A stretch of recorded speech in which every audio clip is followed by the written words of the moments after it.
राज्याच्या तिजोरीत खडखडात असताना उधळपट्टी, हिवाळी अधिवेशनाच्या नावाखाली मंत्री आमदारांची मौजमजा।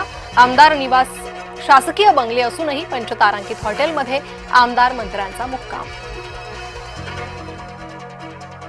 अधिवेशन काळात येणाऱ्या दलालांची आता खैर नाही, विधिमंडळाचे सुरक्षा रक्षक ठेवणार करडी नजर। येणाऱ्या काळात महायुतीत घटस्फोट निश्चित, आमदार रोहित पवारांचं मोठं भाकीत। ठाकरे गटाचे आमदार आमच्या संपर्कात, शरद पवार गटाचे आमदार अजित पवारांच्या संपर्कात, मंत्री उदय सामंत यांचा दावा।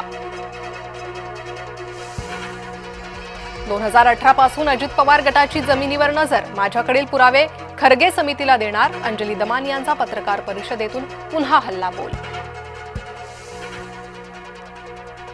मनसेकडून सलग दुसऱ्या दिवशी व्हिडिओ बॉम्ब, पीडब्ल्यूडीतील आणखी एका अधिकाऱ्याचा व्हिडिओ उघड, कारवाई करण्याचं मनसेचं सरकारला आवाहन। बीएमसीची टेंडर प्रक्रिया पारदर्शकपणे होत नाही, बांधकाम विभागात कोणतीही पारदर्शकता नाही, मनसेच्या संदीप देशपांडेंचा पत्रकार परिषदेतून हल्लाबोल। सिडको सदनिकांच्या किमतींबाबत उपमुख्यमंत्री शिंदेंनी बोलावली बैठक, सोडतीत न सुटलेल्या प्रलंबित घरांच्या किमतींबाबत निर्णय होण्याची शक्यता। सांगलीतील जत तालुक्याचं नाव देवभूमी करा, भाजपा आमदार गोपीचंद पडळकर मांडणार लक्षवेधी। महापालिकांच्या मतदार याद्या जाहीर करण्यास मुदतवाढ, प्रभागनिहाय अंतिम मतदार याद्या जाहीर करण्यास 5 दिवसांची मुदतवाढ, राज्य निवडणूक आयोगाचा निर्णय।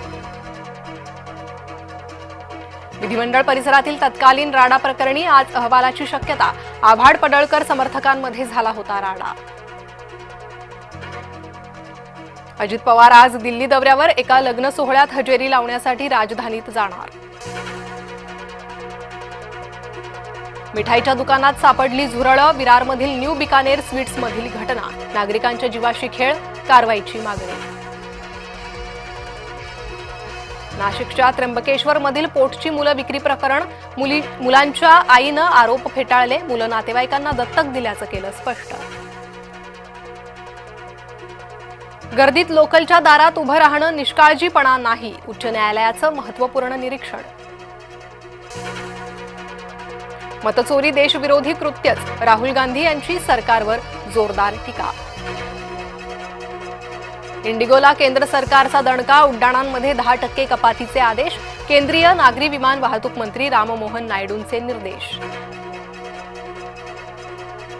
गोव्यातील क्लबच्या लुथरा बंधूंना परत आणण्यासाठी प्रयत्न, नाईट क्लब आग प्रकरणी इंटरपोलची ब्लू कॉर्नर नोटीस जारी। दिल्ली कार बॉम्ब स्फोट प्रकरणी मोठी कारवाई, 8व्या आरोपीला ताब्यात घेण्यात यश। अलिबागच्या नागावमध्ये बिबट्याची दहशत, बिबट्यामुळे सर्व शाळा आज बंद, आतापर्यंत बिबट्याचा 5 जणांवर हल्ला। नागपूरच्या पारडी परिसरातील बिबट्याचा रेस्क्यू, डार्ट मारून बिबट्याला केलं बेशुद्ध, वनविभागाचं रेस्क्यू ऑपरेशनचा थरार कॅमेऱ्यात कैद। अमेरिकेच्या बाजारपेठेत तांदळाची निर्यात नको, ट्रम्प यांचा भारताला नवा इशारा। मायक्रोसॉफ्ट भारतात करणार $17.5 अब्ज गुंतवणूक, कंपनीचे मुख्य कार्यकारी अधिकारी सत्या नडेला यांची घोषणा।